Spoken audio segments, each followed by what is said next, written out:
Bed की है और इन्होंने जो है वो पौनी के लोगों को अनेक समस्या आ रही हैं, जिसके लिए जो है वो तहसीलदार पौनी से जो है वो रूबरू हुए हैं। बहुत सारी समस्याओं को लेकर जो है वो एक ज्ञापन भी तहसीलदार पौनी को सौंपा गया है। सर, क्या ज्ञापन था आज और क्या लोगों को जो समस्या आ रही थी, तहसीलदार साहब से आप मिले?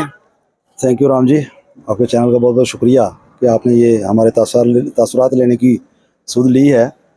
असल में बात यह है कि सीनियर सिटीजन वेलफेयर फोरम पौनी में एक नॉन पॉलिटिकल ऑर्गेनाइजेशन है जिसका किसी पॉलिटिकल पार्टी के साथ कोई संबंध नहीं है। लेकिन पौनी के अंदर कुछ ऐसी समस्याएं हैं जिनकी तरफ किसी का ध्यान नहीं जा रहा है। सबसे पहली जो बात हमने वर्दी तहसीलदार साहब के आगे रखी है वो है सैनिटेशन की problem, which is a very common problem. और वो प्रॉब्लम जो है अपर बाजार पौनी और मेन मार्केट पौनी दोनों की कितने महीनों से ये बिल्कुल सफाई नहीं हुई है? ये बहुत बुरी हालत है और मेरी नज़र में मैंने तो यहाँ सफाई होती देखी नहीं। ये नालियाँ पूरी ब्लॉक हैं। मैं यहाँ 2-3 दुकानें हम देख रहे थे जिनके अंदर पानी जा रहा है। आज भी रात को बहुत भारी बारिश हुई है जिसकी वजह से सारा पानी जो है लोगों की दुकानों में जा रहा है। लेन एंड ड्रेन जो अपर बाजार पौनी में भी बंद है। इसके मतलब हमने उनसे रिक्वेस्ट किया और उन्होंने हमें आश्वासन दिया है कि वो इसके लिए AW जो PWD है उनसे बात करेंगे और जल्दी ही इसके ऊपर काम किया जाए। और भी कोई मसले थे आपने बताया? 4-5 इशू थे। दूसरा मसला हमारा ये जो हमने रखा है वो मेन मसला था, हमारे यहाँ 2 कदीम कूलें हैं।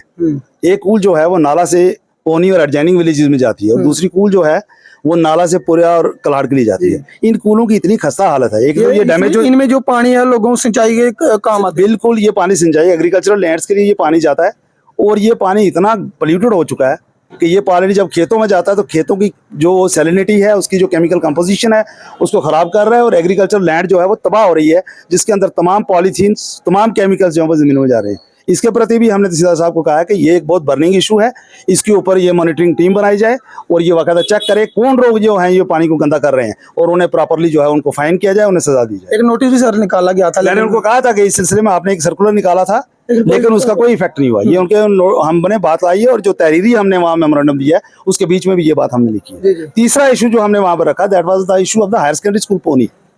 हायर सेकेंडरी स्कूल पौनी के अंदर इस वक्त 16 लेक्चरर्स की पोस्ट हैं, जिनमें से 4 लेक्चरर्स काम कर रहे हैं, 12 पोस्टें लेक्चरर की खाली पड़ी हुई है। Moreover there is no principal, school headless है। मैं भी इस महकमे में काम कर चुका हूँ और हमें ट्रेनिंग में, ये लीडरशिप ट्रेनिंग में हमें सिखाया जाता था कि without head there is no institution. Head के बिना कोई इंस्टीट्यूशन काम नहीं करता। 16 पोस्ट यहाँ पे 4th क्लास की हैं, जिसमें से एक आदमी काम कर रहा है। मास्टर ग्रेड की एक पोस्ट खाली है, उसके बाद फिजिकल एजुकेशन की मास्टर की पोस्ट खाली है, टीचर की पोस्ट खाली है।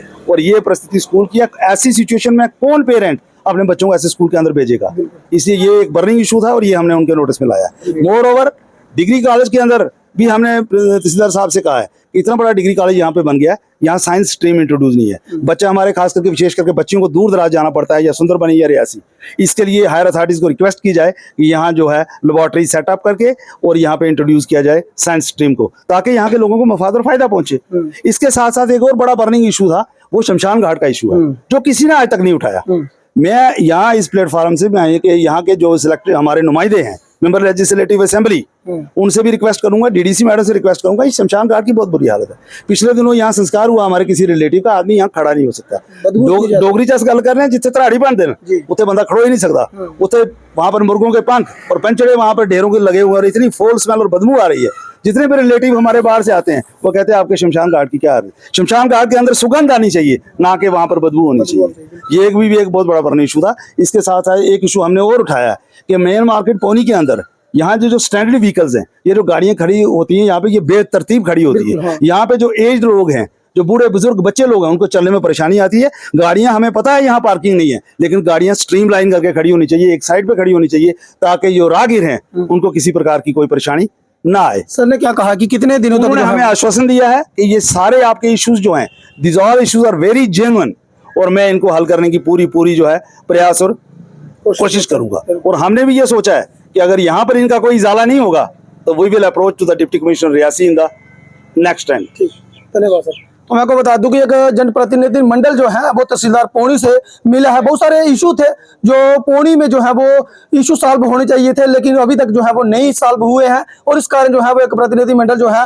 वो मिला है। आप देख सकते हैं अजीत राम बड़गोत्रा जी, उनके साथ ये साथी और तमाम लोग जो है वो यहाँ पर शामिल थे, और उन्होंने यही कहा है कि पौनी में जो समस्या आ रही हैं उन्हें जो है वो हल किया जाए। फिलहाल इस अपडेट में इतना ही। मुझे दीजिए अनुमति। रियासी जग न्यूज़। नमस्कार, जय हिंद, जय भारत।